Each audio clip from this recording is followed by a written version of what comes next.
how did you find the Tidy Pro course? What were the pluses for you?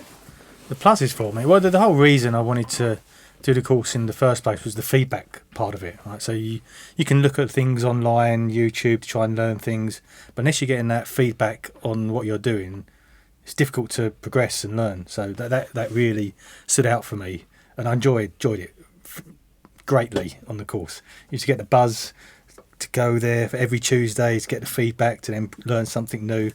Yeah, I found it very, very, very fulfilling. So you're from the south, I can tell from your accent. Yep. London, okay. Yep. So you'll know all about the London scene, the underground scene in London. There's some great clubs in London. Yeah. Your mentor and your tutor is actually, you're aware of, he's one of the biggest hard house producers that has, been in our scene for the number of tracks that have been produced. He's produced for a lot of people, engineered as well as his own.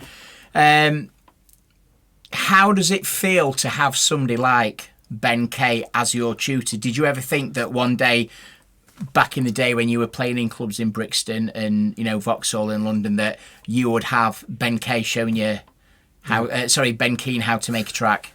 It's amazing, right? It's amazing. So I remember a little while ago, well, probably about 6 years ago now, Ben also did. You could do a studio day with Ben, which I did as well, because you want to learn from the best, right? So I did that, but it's so much to take in on one day. I couldn't take it all in. That's what I thought was good about this course as well. Spanning over a number of weeks, you get time to sink in. But yeah, learning from Ben has been amazing. You can't ask for anything better than getting the best to teach you. So every lesson that you do, every hour that you do once a week, you have homework. How did you find the homework? How did you go away and do that? Because I know you've got a lot going on in your life. You've got kids at home, haven't you? So how did you manage to balance work, home life, and learning how to make music? Badly, I guess. I don't know. A lot of hours sitting in the chair. So any spare time I've been on the music. And I find even sort of post the course now. So I was on course 2. And I've done the mentoring thing to keep it up, because you're still progressing all the time. So every month I feel my production's getting better and better. But it does take effort. It does take time to sit there and invest in it. But as long as you're focused and you have a sort of end goal, I want to be good at producing. I want to put out music to labels. That's my goal. So I'll continue to keep pushing myself to try and reach that goal. And have you managed to have any material signed? As a result of doing the Tidy Pro course? The track on the course actually got signed by Tidy. Waiting for release. We'll see. No, I guess I've not sent out too much else to other labels at the moment, because I'm still trying to mature the sound and get the right level before it sort of goes out. So my next track after the course, I don't think was at a good enough level. I think now, a couple of months down the line, it's starting to get better again. So I think we're hopefully starting to get to a position where I'll start reaching that goal. So what is your sound? What is the sound that you have decided to work on? 2 sounds, like everyone, I guess. It's really tricky. So I love my hard trance, love the riffs in the hard trance, but I'm also liking the untidy push at the moment as well. It takes you back to the early triple attack Trax, hard house type style, which I loved. So I'm sort of doing both at the moment. I know Ben tells me stick to one, but maybe I will do moving forward. But at the time I'm learning, I want to try and learn as much as I can now in both those styles, and then I can take it forward. So what's the most valuable thing you think you've learned from doing the masterclass? Oh, that's a good question. Using a reference track, absolutely vital. Keeping things in key. It's taken me a long time to learn that. Ben has ripped apart many of my tracks, saying, "Oh, you've got the bass in G, but the riff in C or something," and I couldn't get it. I think I've got it now. That took me a long time to try and ensure that all the elements of my track are all in harmony in the same key. That's been I guess vital to producing good music. Right? Before that, it's not good. So what would you say to somebody who's looking at wanting to sign up to a masterclass or to a Tidy Pro course, what would be your advice to them? Do it. Well, if you're serious about it, do it. Right? If you invest in it, you're going to get the most out of it. So if you're serious about wanting to produce music, invest. It's not about money. It's investing your time to do that. But once you're signed up to the course, you're committed, right?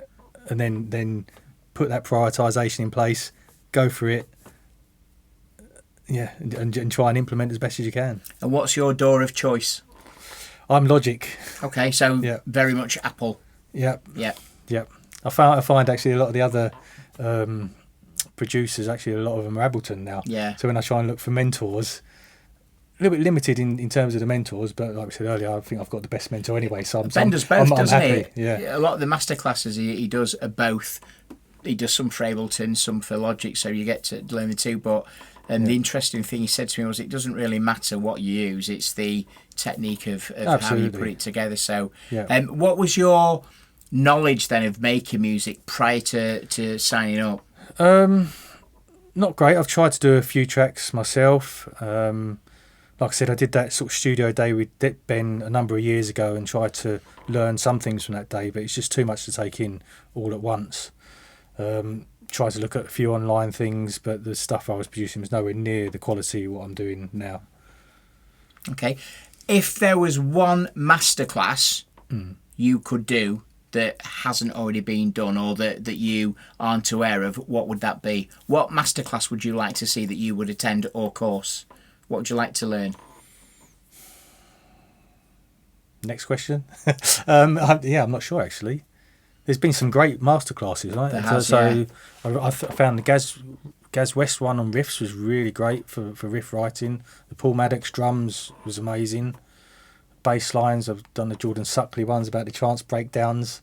So I think there's been a lot of all the elements of the tracks, I think, have been covered mostly. I don't think there's something sitting there at the moment I think, I wish they'd done a masterclass on that. Although I did tap up Lee and say, should we get any chance of getting Nicholson to do a masterclass for some of these latest albums and stuff? Because I really like the sound that he's pushing out at the moment. You never know, it could happen. I'd take you'd sign up for that if you did a masterclass. You'd be on there straight away. Yeah.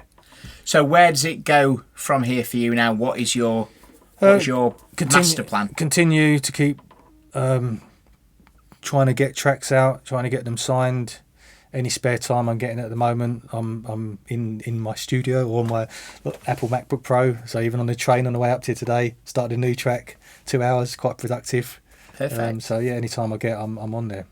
So how do you find balancing the time out then to allocate to making music? Because for somebody who's wanting to do a masterclass, there has to be a level of commitment, doesn't there, with time. Otherwise, you may struggle. But you find time. I mean, you just prioritise, right? If you sit there and watch TV for 2 hours in the evening, don't sit there and watch TV. Yeah. Do music. So I don't really watch a lot of TV at the moment. I work, I spend time with my family, and I do music. That's sort of how I prioritise my extracurricular activities. Perfect. Brilliant.